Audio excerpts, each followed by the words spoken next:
editors did a fantastic job, and publishers. Hopefully you'll all judge my book by its cover, because it really is fantastic. But as far as the favourite chapter, I think the chapters towards the end where I reflect on my life and stuff, they were the ones that were most meaningful to me to write, because I felt like they were more directed towards other people and fellow sufferers, or anyone who can be able to draw something from the book. I think that always is the most special to me to read that. Stu? Has anyone else written a similar book with alternative plagiarism? Great question, Stu. No, they haven't. This is the only book in this class. I mean, there are plenty of books about colitis, there's plenty of books with information about the illness and plenty of illnesses. But what sets this book apart is the fact that this isn't totally about the illness, it's about my experience with the illness. And I think that's very different. I think having an illness is a very personal thing. And it varies from each person, from person to person. It's how they deal with it and how it affects their lives. And that's what I put into this book. And I think that's what sets it apart. So that is my USP. Thank you, Steve, for putting that up. Right. What's next in your writing career? Writing career. I'm working on a couple of other books. I mean, I never thought I was going to end up being an author. Leaving school and going off and doing a science degree that I wasn't really interested in. But doing this book is just a hobby. It really opened up a real passion and an interest for writing, one which has become a real big part of my life. And so I am actually working on 2 other books. I don't get excited, they're going to be 10 years down the pipe. So you said that kind of as a disease it's not very well funded. Kind of, is there like a main charity that we should be looking into, or? That's a particularly good question. Yes, there is. The Crohn's and Colitis UK is the charity. They're often referred to as the NACC, which is the National Association of Crohn's and Colitis. And they've got a website, and they've got lots of fundraising events, and they've got lots of celebrity backing, just for a bit of interest. A prominent member in the NACC is Lewis Moody, who, as I forgot to mention, actually wrote the foreword for the book. For those who don't know, he was the England rugby captain a few years ago. And he helped me out a great deal in terms of getting it published by contributing to that. Yeah, there's plenty of events that they put on and stuff, and they were always appreciative of any helping hand that they get.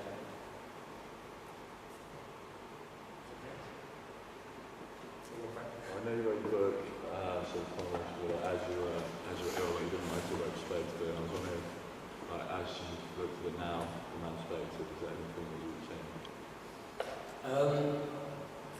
From that aspect, no. This was the first thing I'd ever actually written. And so, at the time, I had no sort of style or any way of writing that I thought about that I tried to get back to. I feel like I have discovered that since. I feel like since writing my blog that many of you have read, I feel like I know a little bit more about how to write something now. And when I read through the book, there are a lot of things that I would write differently, and a lot of things that I would phrase differently from a writing point of view, and a lot of things that, yeah, when I look back at how I felt at that time, are different retrospectively. But for me, the most important aspect of this book was its authenticity. So it was almost a deliberate decision to not edit those things or go back and try and change much of the text at all, because I wanted it to be as raw a form of what I went through as possible. So that was quite important to me not to change. Can you sort of put it into a sort of quantitative idea of the sort of levels of medication you're on at your worst state and now what you've come to now? Okay, well, I think that was something like 22 tablets. That's what I was taking every day. I was also taking 4 elements treatments every day, which made just day-to-day living, even staying at home, being very, very different. And I had plenty of other things, suppositories. I even tried nicotine. That was one of my more desperate attempts to get a bit healthier.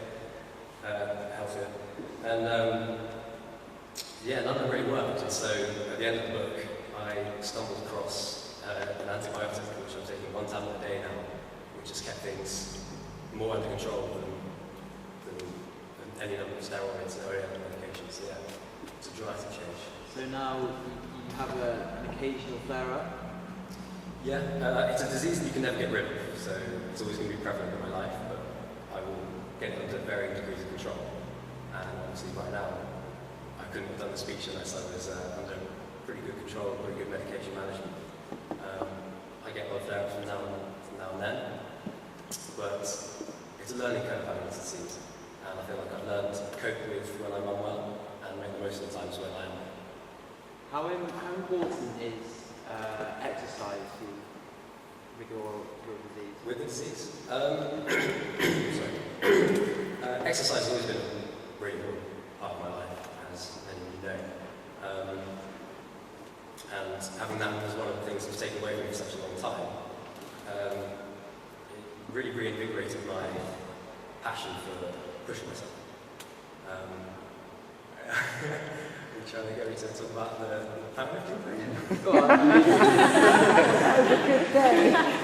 Considering your condition, I mean, sort of putting two and two together, you wouldn't think that powerlifting was possibly the best thing to do in your state.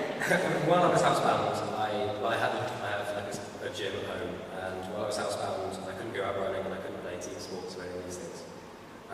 So I spent my entire time just on the bench press, as I do. And as you can see from some of the photos with my rosy cheeks, I put on quite a lot of weight through the illness. It was 4 stone difference from my minimum to my maximum. And so we're getting heavier, I got stronger, and then I lost the weight coming off the steroids and stayed as strong as I was. And that's, in itself, has actually opened up a lot of doors. I'm doing powerlifting competitions since then. And yeah, hopefully that can even be like my career path I'm going to look down.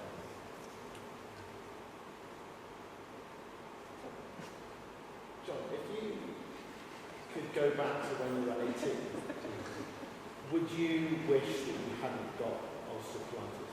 No. People are often surprised to hear me say that, but as much as it was such an awful experience to go through, there's no hiding from that fact. It made me really grow as a person. It really grounded me. It made me realise what's important for life. Not just friends and family, but it made the things in my life mean more. It's given me, as these things often do, a whole new perspective. I mentioned at the start of the book, when I get diagnosed, that my outlook didn't change. I got told I had ulcerative colitis and that my life was going to be different forever. And I mean, it all sounded very intense, but it never really fazed me. I never really realised just how much it was going to change. And having this illness and what's come from it, most obviously the book, has given me a real direction in life. And I feel in myself more strong, more confident than I ever did before. So many good things have come from this disease that I wouldn't think about. You again. One last question. Yes. Considering what your aim for the book was to promote the disease and to really open up channels of communication between the sufferers and people that can help, what are your thoughts of perhaps being an ambassador for ulcerative colitis in the future? I'd be very keen to do that.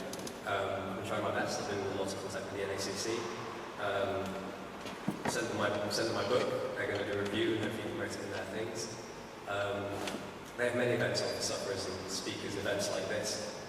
And obviously, the book's only been out a month. It's my real sort of segue into anything to do with that sort of thing. But as much as I can do to help anyone else that suffers.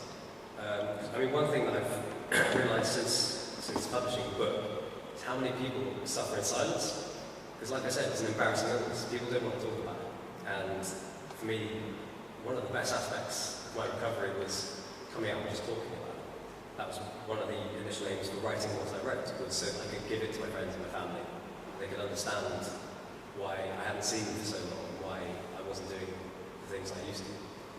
And a lot of people don't have the opportunity to do that, or they don't feel like they can do that. And I'd really like to try and change that. I'd like to try and make the topic of ulcerative colitis, one that people can talk about, because I don't think that anything should be taboo, whether it be this illness or any other illness, which people often don't talk about. Any questions? Do you think if you hadn't got UC, you would have ended up kind of writing or doing anything journalism? No? Almost definitely not, I don't think. I mean, one of the passages that I write in my book, I say, if I hadn't got ulcerative colitis, I would still be at uni doing a course I didn't like, to get a degree I didn't want, to do a job that I didn't need. And colitis changed all of those things. I think I made decisions based on nothing as to what I was going to do. I just did sort of the best possible option. There was nothing that I was interested or driven to succeed in. And it's only because I sat down with a pen and paper at the instruction of other people. It was Mum and my girlfriend Chloe, my ex-girlfriend Chloe, who's a patient. They were the ones that pushed me to do it.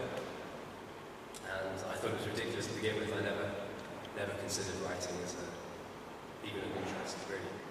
And it's just through writing the book and finding it so cathartic, so addictive in a way. Once you start writing, it's just something that I'm passionate about now. But it wouldn't have come about without having colitis. Can you explain how you actually go from having a diary to getting published? I can imagine you essentially had to pitch them and say, well, I want to write a book about my boundary points. Yeah, I mean, how that went down. I had a contact at Plymouth University Press, who are the people who published it. And I sent the book to them. Their family friends, they knew what I was going through. And they read the book and they put it to their boss. And their boss liked it from a design point of view. And in the meantime, those publishers, subsequently broke. So that was quite a big setback. But he liked the idea of where they could take it from a design aspect. So he put it to media design students at Plymouth University, and they did it as kind of their dissertation. And as you'll see when you read the book, or if you've read the book already, they did a fantastic job of design throughout the entire book. And made it quite a unique thing from a visual point, quite a unique thing to read. I mean, getting it from a diary into a book, I think anyone, if they're passionate about something, if they're writing about something that really means something to them, I think anyone can do it. Everyone says like there's a book in every book now, I would say. But, it needs to be something that means something to you. If you're aspiring to do the same, go ahead. Stuart.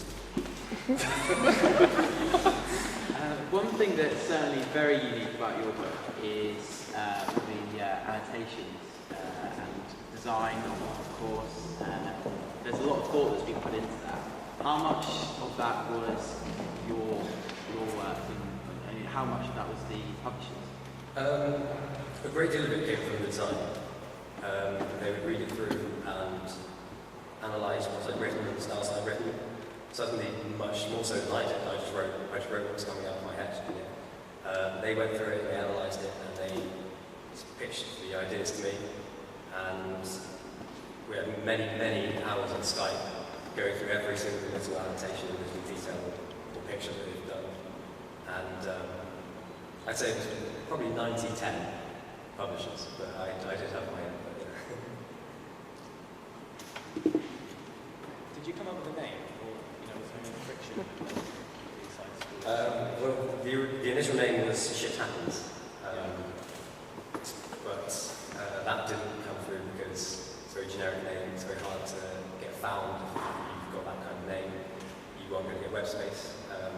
So SHITUATION was actually one of my chapter titles in the first draft, and they said that they liked that and I considered it as a title. And it took me quite a while to come around to it because I was so keen on Shit Happens. But now I'm very happy with the title.